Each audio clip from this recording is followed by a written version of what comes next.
chers téléspectateurs, les amoureux de la science, ceux qui veulent bien connaître la science, la découverte, la recherche scientifique, ça fait pratiquement 13,8 milliards d'années depuis que le monde existe, approximativité. Il y a des choses qui surpassent l'intelligence de l'homme. Il y a des choses qui dérangent l'homme. À travers votre émission, que vous avez tant, à travers cette émission, cet espace, nous vous donnons l'opportunité de pouvoir connaître ce qui a été avant l'expression séparation des eaux par les eaux. Nous recevons une fois de plus votre humble serviteur, le chercheur par excellence, l'homme qui a découvert un phénomène que nous avons pratiquement négligé depuis des décennies. Il nous donne l'explication. Il est le chercheur de la République démocratique du Congo, pays de son berceau, là où il a vu la création du monde par rapport à ses origines des naissances. Il s'appelle Flavien Panzou Mwaka. Très cher Flavien, bonjour. Bonjour, monsieur le journaliste. Comment vous allez? Oui, je vais bien. Belle journée, hein? Oui, oui, la belle journée.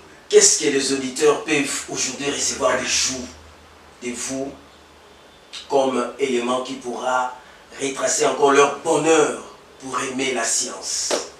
Eh bien, jusque-là, je m'étais beaucoup plus focalisé pour expliquer le fonctionnement de l'univers, principalement de ce qu'on appelle de l'origine jusqu'au Big Bang.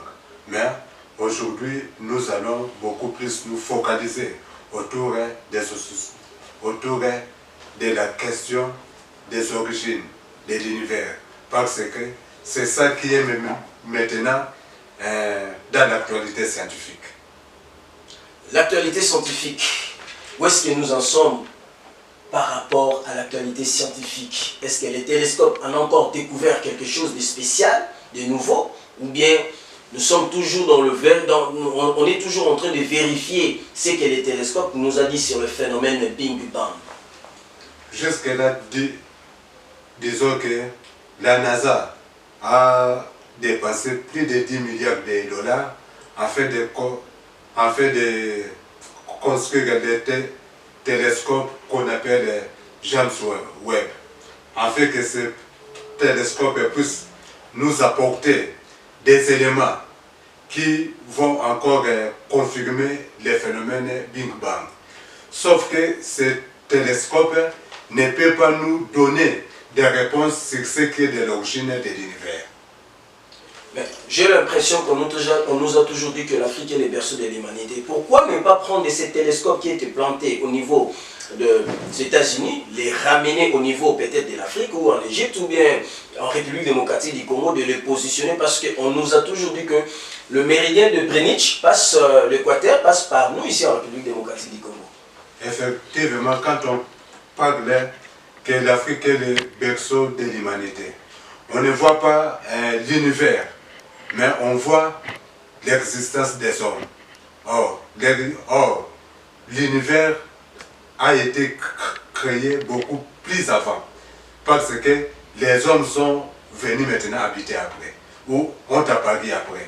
Donc, ce qui fait que la question des origines n'a rien à voir avec la question de l'humanité.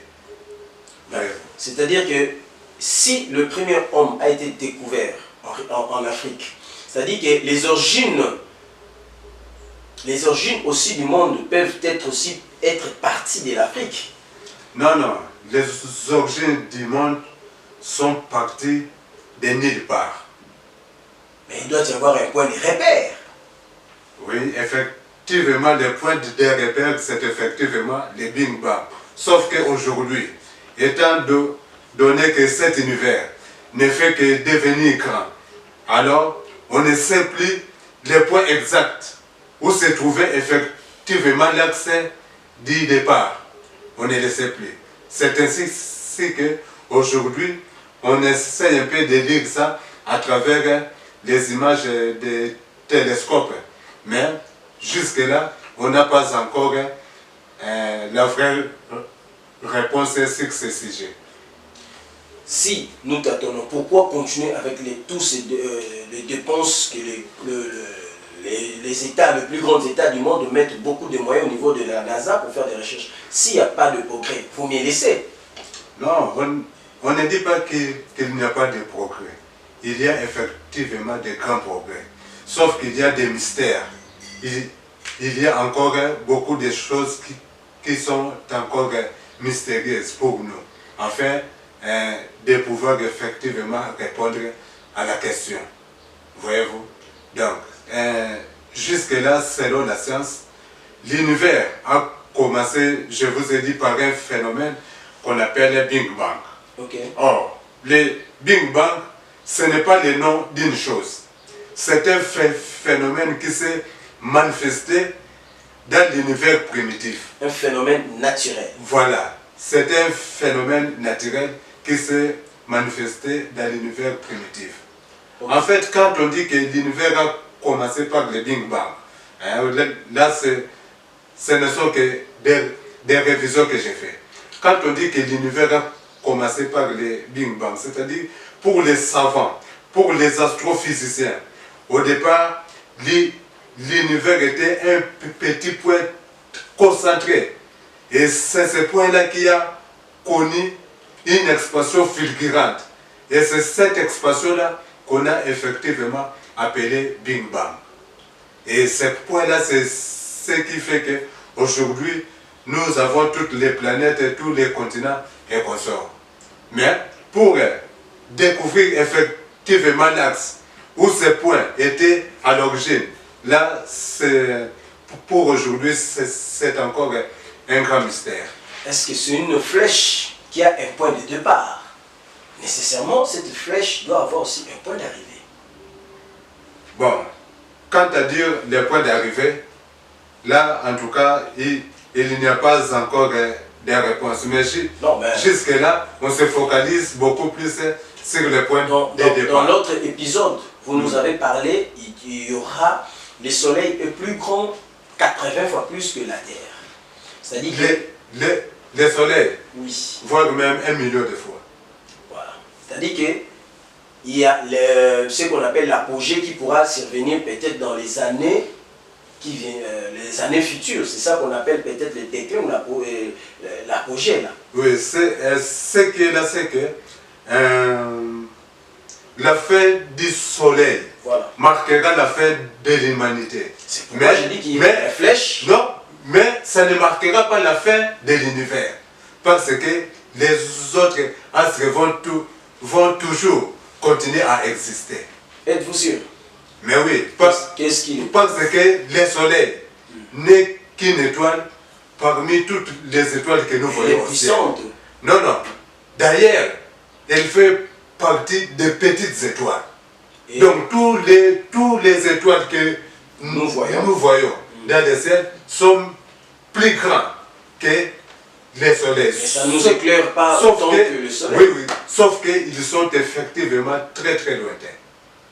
Pour arriver ne fût-ce qu'à atteindre une étoile, il nous faut peut-être plus de 2 millions d'années. Des voyages. Des voyages. Par un nageur à très grande vitesse. Voyez-vous? Donc, sont des boules auxquelles on ne peut pas atteindre. Ils se retrouvent effectivement très très loin. Et ils sont plus d'1 milliard dans le ciel. Chers téléspectateurs, je voudrais bien poser une question à monsieur Flavien. Oui. Pensez-vous un jour faire le voyage vers la planète Mars? Jusque-là, au niveau de la NASA, ou bien il y a des sociétés privées américaines qui sont en train d'étudier comment on peut amener les gens sur la planète Mars. Okay. Mais ce n'est pas encore effectif. Ce n'est pas encore effectif. Le seul endroit dans l'espace où les hommes étaient allés, c'était la Lune. Okay. Mais pour les autres planètes, jusque-là, c'est encore à l'étude. En République démocratique du Congo, où en êtes-vous avec la science? En République démocratique du Congo. Oui. Je ne fais pas partie du ministère des recherches scientifiques. Alors, pour dire où nous en sommes avec la science, premièrement, nous n'avons pas de laboratoire d'expérimentation de grands phénomènes. Donc, je pourrais dire que nous sommes effectivement nés avec la science. Je vais vous faire un mémo. Un mémorandum de telle enseigne que vous pouvez présenter auprès des ministères appropriés pour qu'on puisse voir dans la mesure du possible comment vous financez et constituer une équipe pour faire des recherches. Non, là maintenant il faut avoir effectivement des gens qui ont étudié ces cours-là d'astrophysique. Or ces cours-là ici, ça n'existe pas. Mais il y a les cours de physique ici à l'UPAN. Au niveau du campus, l'université de Kinshasa, il y a des cours de physique, mais vous pouvez, ce sont des gens que vous pouvez vous constituer pour que vous puissiez voir dans la mesure du possible comment apporter un soubassement au niveau des sciences de la République démocratique du Congo, n'est-ce pas? Effectivement, auparavant, il y avait un laboratoire nucléaire au niveau du campus. Même maintenant, je ne sais pas ce qu'il en est. Or, ce sont de tels laboratoires où les gens peuvent effectivement se former et avoir aussi un jour des grands savants ici en RDC. Indignation face à tous ces problèmes. Pourquoi ne le faites-vous pas? Pourquoi on ne le fait pas? En principe, les questions liées à l'astrophysique, même dans beaucoup de pays de l'Europe, ce n'est pas tellement exploité. On a quelques pays tels que la France. Au niveau de l'Europe, nous avons la France, la Suisse, je pourrais dire la Belgique aussi. Donc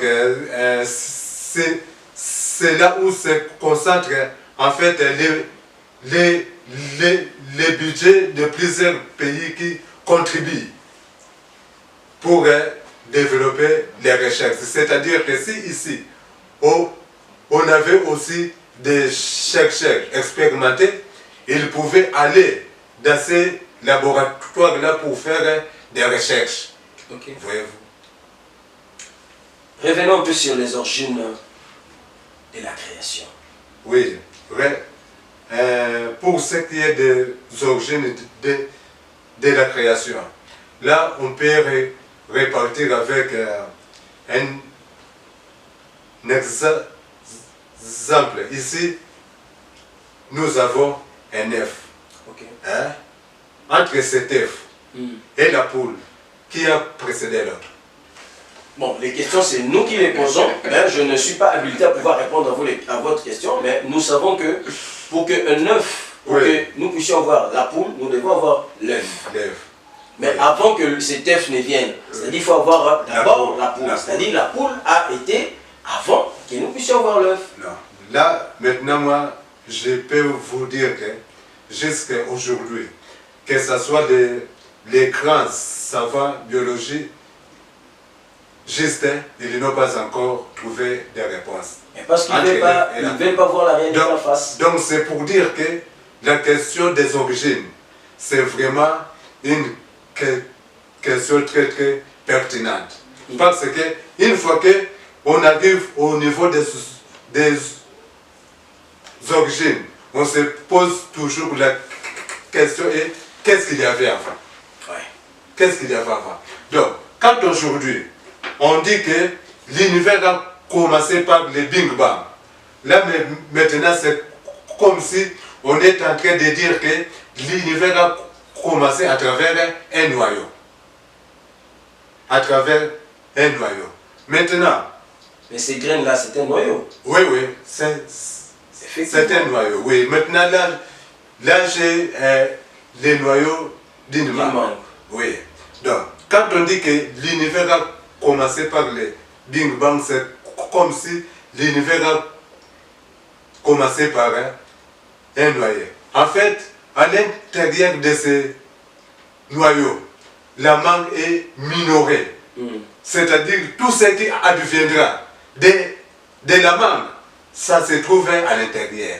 Oui. Ça se trouve inscrit à l'intérieur. Effectivement. Donc quand on dit que l'univers a commencé par un petit point qui a connu l'expansion, donc c'est à l'intérieur de ce petit point-là que tous les dessins, que tous les schémas de l'univers ont été minorés à l'intérieur. Et là, c'est moi qui le dis. Ce ne sont pas les savants. Là, c'est moi qui le dis. Donc, ben, par rapport à votre compétence de raisonnement, c'est déjà... Vous êtes un génie, là. Bon, ce que j'ai aussi à dire, est que aujourd'hui, comme je vous ai dit, la recherche des origines de l'univers préoccupe les scientifiques. Même moi, je ne connaissais pas les origines de l'univers parce que on ne l'étudie nulle part, ni à l'université, aucune part qu'on étudie les origines de l'univers. Quand moi j'ai étudié la cosmologie, là j'ai appris que l'univers avait commencé par le Big Bang. Sauf que les savants ont constaté qu'il y a des questions auxquelles ils n'arrivaient pas à répondre.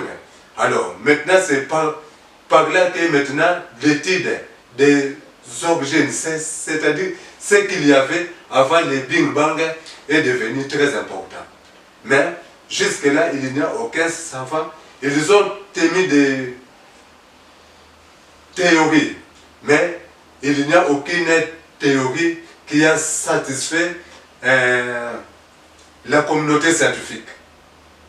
Alors, ce que moi j'ai fait, moi j'ai voulu seulement vérifier si la façon dont les savants expliquent l'univers est différente de la façon dont la Bible explique l'univers, en mettant un peu de côté les 6 jours de la création.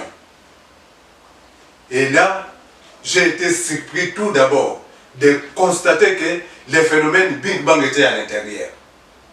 Dans quel verset de la Bible? Donc, je ne l'avais pas étudié dans aucune université. C'est en ouvrant la Bible, en lisant, que j'ai découvert que les phénomènes Big Bang, ça s'est retrouvé à l'intérieur. Vous savez, il y a un phénomène que nous connaissons bien, quand nous faisons nos recherches, c'est que nous appelons les fondamentalistes. Le fondamentaliste, c'est quelqu'un qui prend un verset dans un chapitre, il les développe sans connaître les origines, les temps, le moment par lesquels ces versets-là ont été écrits.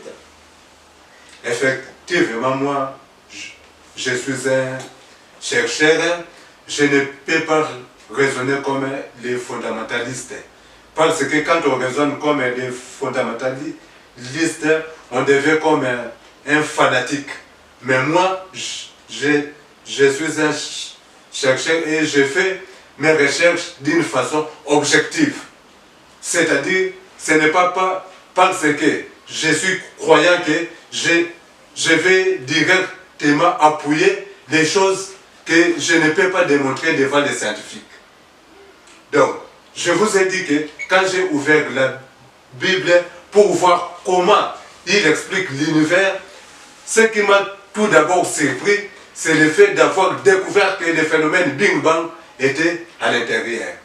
Explique-nous. Et là, c'est écrit dans Genèse 1, verset 6, la séparation des eaux avec les eaux. Okay. C'est-à-dire, quand on dit la séparation des eaux avec les eaux, tout d'abord, quand nous revenons dans les premiers versets bibliques, on nous dit au commencement Dieu créa des cieux et la terre était informe et vide, mais il y avait l'esprit de Dieu.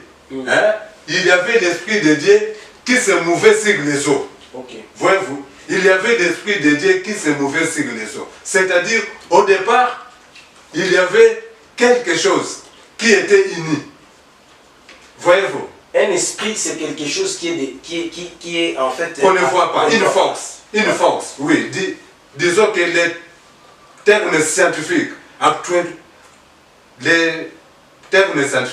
actuellement, c'est l'énergie ou la force. Okay. Mais dans les temps, en 1500 ans avant Jésus-Christ, ces mots-là scientifiques n'existaient pas. Énergie et force, ça n'existait pas. D'où on désignait par esprit. Donc tous les mouvements auxquels on ne pouvait pas expliquer, on disait que esprit. Soit esprit de Dieu, soit esprit maléfique. Mais qui, en principe, n'était que des forces ou bien l'énergie. Voyez-vous. L'esprit qui nous anime à faire le Big Bang, ça s'est concrétisé, comme vous pouvez le dire là dans Genèse chapitre 1 verset 6. Oui. La séparation des eaux avec les eaux. Avec les eaux. Nous arrivons à un point, cette séparation-là, jadis, elle a de l'impact sur le corps humain ou il n'a pas de l'impact sur le corps humain? Effectivement, quand on étudie les origines, hein, c'est-à-dire que les astrophysiciens n'essayent pas seulement de voir à quand remontent les origines, mais ils essayent de découvrir ce qu'il y avait à l'origine. Alors, si on pouvait remonter ce qu'il y avait à l'origine jusqu'à nos jours, cela va beaucoup aider les biologistes à comprendre le fonctionnement des corps humains. Parce que tout est parti à partir de l'origine. Vous comprenez? Donc l'étude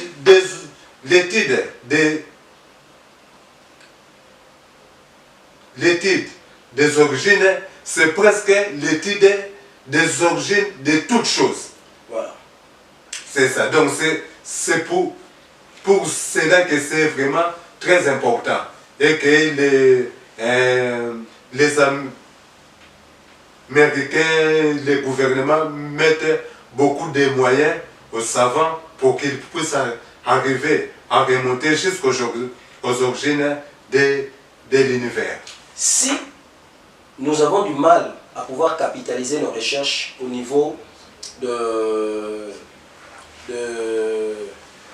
télescopes, oui, mais on peut revoir par rapport à notre sol. Le sol aussi peut nous expliquer les origines de la création, de l'univers. Mais pourquoi vous ne le faites pas par rapport au sol ou par rapport à l'eau? Parce que même cette eau-là, c'est toujours dans cet esprit-là. Mais vous pensez toujours voir ce qui est au-delà. Pourquoi cet esprit, vous écartez notre hypothèse de faire des recherches? Pourquoi? Au départ, vous avez dit que l'origine de l'univers remonte il y a de cela 13,8 milliards d'années. Voilà. Or, la Terre, lui, la Terre s'est formée. Non. N'a pas le même nombre d'années que la création de l'univers. Non. La Terre s'est formée 9 milliards d'années plus tard. Donc, il y a cette déficit. Voilà, donc 9 milliards d'années plus tard. Plus ou moins 5 milliards. Oui. Donc, on ne peut pas étudier les origines à partir de la Terre. Quand on étudie la Terre, c'est tout simplement pour comprendre depuis quand la Terre est apparue. Et tout ce que le télescope James Webb peut nous ramener comme image sont des choses qui ont été créées après le Big Bang. Mais pour ce qui est de la fin Big Bang, jusque-là, j'ai été le seul à les découvrir à travers des écrits en provenance de l'Antiquité. Si j'étais un Américain ou bien un Français, aujourd'hui c'est toute l'actualité qui en parlerait. Non, mais nous, à notre niveau, nous voulons faire cet effort considérable pour qu'on en parle de part et d'autre dans le monde entier. Mais nous sommes peut-être dans un contrée où la science ne dit absolument rien. Effectivement, pour qu'on en parle dans le monde entier, c'est pour cela que je demande, parce que je dis que moi, je suis le premier à faire cette découverte. Et vous écoutez les téléspectateurs. Oui, mais pour que... Et vous voyez. Oui, mais pour que le monde entier en parle, je demande l'implication personnelle du président de la République. C'est-à-dire, si le président de la République pouvait s'impliquer autour de mes recherches, là, effectivement, notre découverte sera effectivement connue dans le monde entier, et c'est par là qu'on saura que la RDC n'est pas tout simplement un pays où il n'y a que des histoires de la musique et des viols. On saura qu'il y a aussi des intellectuels en RDC. Parlons un peu de la République démocratique du Congo dont vous êtes originaire. On nous parle qu'il a un sous-sol riche. Pourquoi le Big Bang a fait en sorte que toute la matière première du monde se retrouve au moins dans son sous-sol? Qu'est-ce qui s'était réellement passé pour qu'il soit bénéficiaire, qu'il soit majoritaire de son sous-sol? Qu'est-ce qui s'était réellement passé par rapport à l'origine? Parce que ce n'est pas d'emblée qu'elle se retrouve là, dans ce pays-là. Qu'est-ce qui s'était réellement passé pour que vous puissiez bénéficier de tout ça là? En principe, il y a tout d'abord notre position géographique. Okay. Nous sommes traversés par les deux tropiques. Okay. Nous sommes aussi traversés par l'équateur. À travers ces lignes-là, nous avons des grandes saisons. La saison sèche, oui, et la saison des pluies. Or, quand l'eau des pluies pénètre dans les sous-sols, il facilite ce qu'on appelle les molécules qui sont dans les sous-sols de pouvoir s'unir. Et quand ces molécules-là s'unissent, ça crée des éléments que nous avons. Tous ces matières premières que nous possédons là. Il y a toute une liste de plus de centaines de matières premières. Oui, c'est ça. Donc, il y a aussi même les volcans que nous voyons. Vers l'est. Oui, vers l'est. Ça joue aussi un grand rôle. Parce que ça apporte, donc cette chaleur-là, qui se trouve dans le sous-sol, donc facilite aussi aux éléments de pouvoir arriver à se transformer. Voyez-vous. Donc là sont vraiment des phénomènes qui se déroulent à l'intérieur, qui fait qu'aujourd'hui nous avons un pays potentiellement riche. Parce que nous avons pratiquement tout, l'uranium, le mercure, le coltan, les diamants, le manganèse, le lithium, pratiquement tout ce que le monde en a besoin, on peut le retrouver en République démocratique du Congo. Oui, effectivement, nous en avons, sauf qu'il n'y a pas assez de clients potentiels qui l'achètent. Ça, c'est notre cas qui nous reviendra peut-être dans nos prochaines éditions. Nous parlons toujours de Big Bang. Là, je vois le champ du modèle cosmologique universel. C'est encore quoi l'explication? Oui, en fait, comme je vous ai dit, les scientifiques, en découvrant le Big Bang, ils ont fait beaucoup de recherches, ils ont fait beaucoup d'expériences. Et toutes ces expériences-là, ils l'ont réuni, ils ont créé les modèles cosmologiques universels et standards. Les modèles standards. Là, c'est les modèles scientifiques qui est étudié par tous les scientifiques.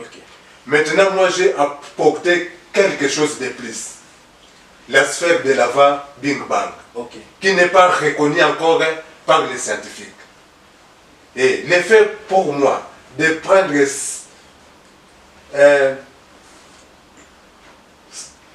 cette sphère avec la sphère de l'après Big Bang, j'en ai fait un modèle. Et c'est ça qui est le modèle cosmologique universel. Pourquoi universel?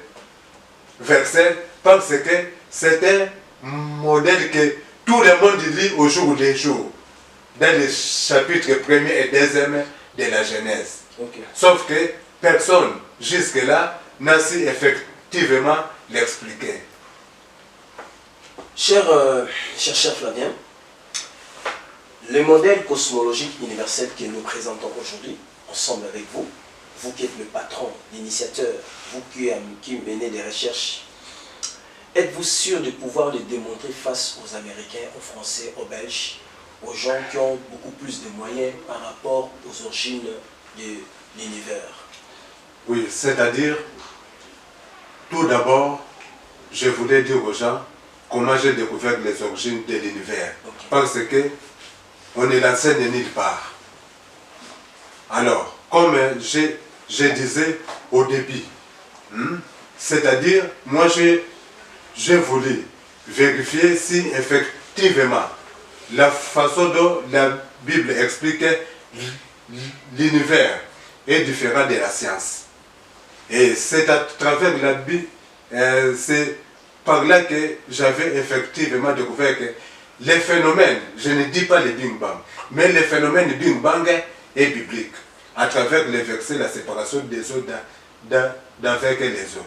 Et ce qui m'a beaucoup plus tiqué, c'est que ces phénomènes-là s'est déroulé le deuxième jour, c'est-à-dire à la seconde étape de la création. J'ai dit, oh, si cela s'est déroulé à la seconde étape de la création, c'est qu'il y a des choses qui se sont déroulées à la première étape. Et c'est par là maintenant, en réalisant, j'ai découvert une phrase qui a échappé à tout le monde. Et c'est cette phrase-là qui a fait qu'aujourd'hui, toutes les versions bibliques, sans exception, sont dans l'erreur. Toutes les versions bibliques. Toutes les versions bibliques. Même la Nouvelle Jérusalem. Même la Nouvelle Jérusalem. Même Tob. Même les mondes nouveaux des témoins de Jéhovah. Ils sont tous dans l'erreur. Pourquoi? Parce qu'ils n'ont pas compris les deux premiers versets de la Genèse. Ou ils n'ont pas bien expliqué. Non, ils n'ont pas compris. Qui n'ont pas compris? Les écrivains de la Bible. Non, pas les écrivains de la Bible, mais les traducteurs. Les traducteurs, ceux qui ont traduit, ils n'ont pas bien compris. À travers ces versets-là bien, il est bien écrit. Au commencement, Dieu créa les cieux et la terre. Mais il y a là un petit mot, une petite phrase. On dit que la terre était informe et vide. Et dans la première Bible, traduite par eux-mêmes les Juifs, qu'on appelle Bible Septante, il est bien écrit, la terre était invisible et vide. Donc, ce sont eux qui ont effectivement compris. Alors maintenant, quand les autres traducteurs sont arrivés, ils ont commencé à se poser des questions. Comment une terre peut-il être invisible et vide? Alors, ils ont commencé par mettre, voilà, plusieurs attributs. Par exemple, si nous disons la version monde nouveau, là c'est écrit, la terre était sans forme et désert. Oh, toute chose qu'on voit a une forme. Voyez-vous? Donc, quelque chose qu'on ne voit pas ne peut pas être qualifié de désert parce qu'il n'y a rien. Et lui, c'est bon. Les traducteurs ont menti. Non, il n'a pas compris. Il n'a pas compris. Quand on n'a il pas a compris, traduit avec erreur. lui, il ne sait pas qu'il s'est dérouté. Voilà. Et quand on revient dans Louis II, lui aussi, il écrit « La terre était informe et vide ». Bon, je ne sais pas ce que lui, il attend par informé. Voyez-vous? Alors, quand on vient dans la Bible Jérusalem des catholiques, c'est écrit « La terre était vide et vague ». Pourquoi? On change de monde, on change de terme. Voilà. Pour savoir donner un sens, c'est-à-dire que là, ça pose problème au niveau de la Bible. Oui. Parce que quand on dit que quelque chose est invisible, je ne sais pas si dans votre enfance, vous avez regardé le film de l'homme invisible. Jean-Louis Renat, tu crois là? Non, moi je demande tout simplement le film de l'homme invisible. C'est-à-dire, quand on dit que quelque chose est invisible, cela veut dire que quelque chose qui existe, mais qu'on ne voit pas. À l'œil nu. Voilà, qu'on ne voit pas à l'œil nu. Donc c'était ça l'état de l'univers au départ. Chers téléspectateurs, les amoureux du petit écran, le temps nous fait défaut et nous pensons que s'il y a des sponsors qui pourront financer cette émission pour que nous puissions aller ajouter de minutes, ça pourra toujours être utile. Chers étudiants, chers chercheurs de l'université partout dans le monde entier, nous sommes disposés, le chercheur est très disposé à faire de conférences, débats avec vous, à faire des séminaires avec vous, à faire des études scientifiques avec vous. Il suffit de les contacter à travers le numéro qui est affiché en bas de votre petit écran pour que vous soyez en contact avec lui. S'il faudra résumer tout ce que nous venons de dire sur l'origine de la Terre aujourd'hui, parce que nous tendons lentement à chuter déjà vers la fin de notre épisode d'aujourd'hui, qu'est-ce que vous diriez à nos téléspectateurs?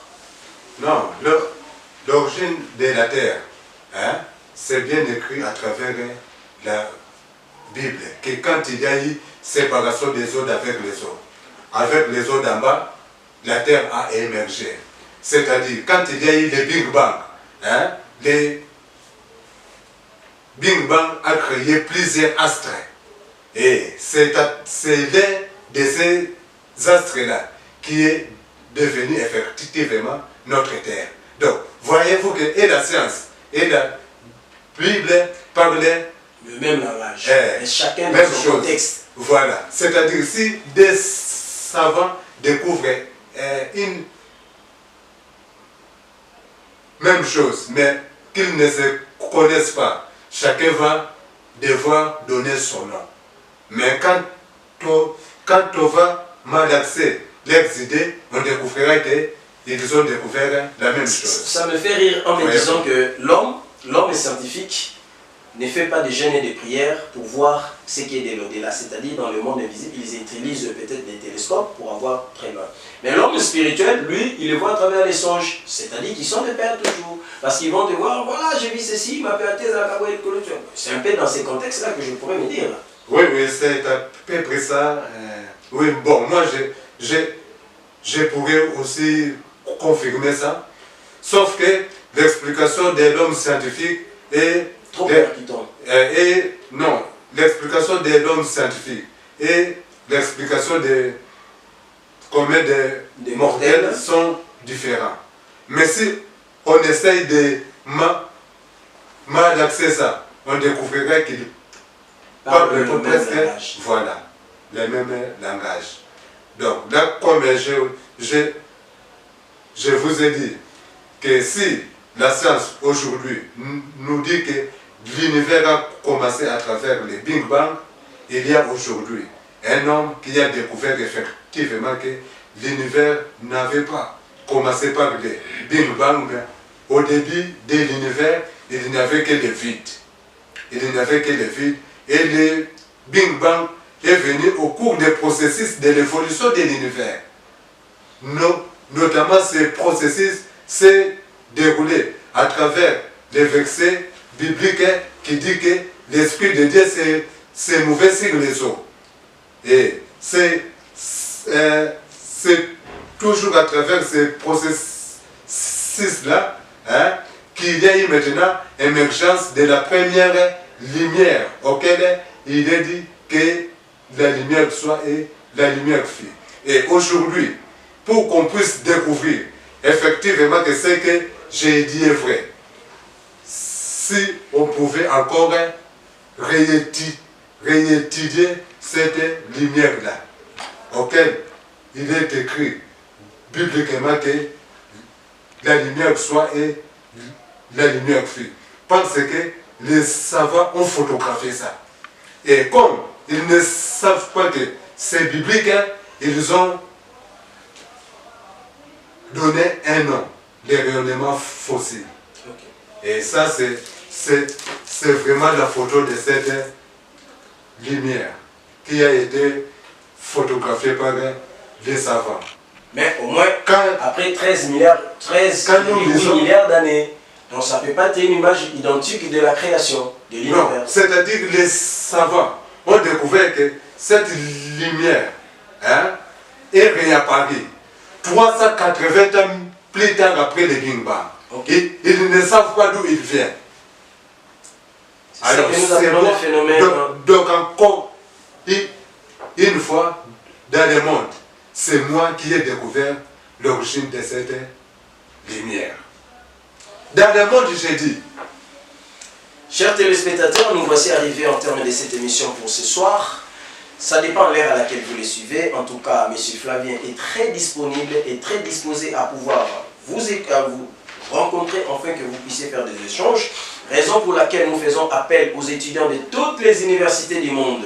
Il suffit de nous contacter et vous serez là face à M. Flavien qui va échanger avec vous pour les différentes créations de la nature. La nature a existé, la nature existera et la nature continue à exister. Cet univers est tellement grandiose que nous ne saurons pas finir tout aujourd'hui. Nous pensons nous retrouver à la prochaine émission car votre fidélité nous honore. Portez-vous bien là où vous êtes. Et pour chiter, je crois que vous avez un petit mot que vous pouvez glisser là. Oui, là je reviens jusque là. Vous avez dit que s'il y a des gens qui pouvaient sponsoriser l'émission, afin qu'on puisse avoir beaucoup plus de minutes. Là, je vais dire, notamment à nos dirigeants qui nous suivent, okay, qu'il y a des organismes, hein, qu'il y a des organismes qui financent de telles émissions. Moi aussi, j'ai fait la demande. Okay. Mais j'étais des seuls africains. Et qu'est-ce qu'on a fait? On a balayé. Voilà. J'ai été balayé parce qu'il ne croit pas qu'un Africain peut apporter quelque chose sur le plan intellectuel dans le monde. Chers téléspectateurs, les amoureux du petit écran, nous voici arrivés au terme de cette émission d'aujourd'hui. Je sais que cette émission vous a plu. Vous qui êtes partout dans le monde entier en train de nous suivre, au Burkina Faso, au Cameroun, aux États-Unis d'Amérique, au Japon, à Haïti, partout dans le monde entier, cette émission, je crois qu'elle vous intéresse. Mais nous voulons vraiment étendre cette émission, aller encore beaucoup plus loin. Si, d'une manière que vous pourrez voir dans la mesure du possible comment soutenir cette émission pour aller de l'avant, vraiment ça nous sera très utile. Parce que cette émission demande que nous puissions faire des descentes sur terrain, elle demande vraiment que nous puissions aller de part et d'autre dans le monde entier pour voir ce qui se passe réellement sur les origines de la Terre. Le message est lancé, on se retrouve juste au prochain numéro. Portez-vous bien car votre fidélité nous honore. Ciao.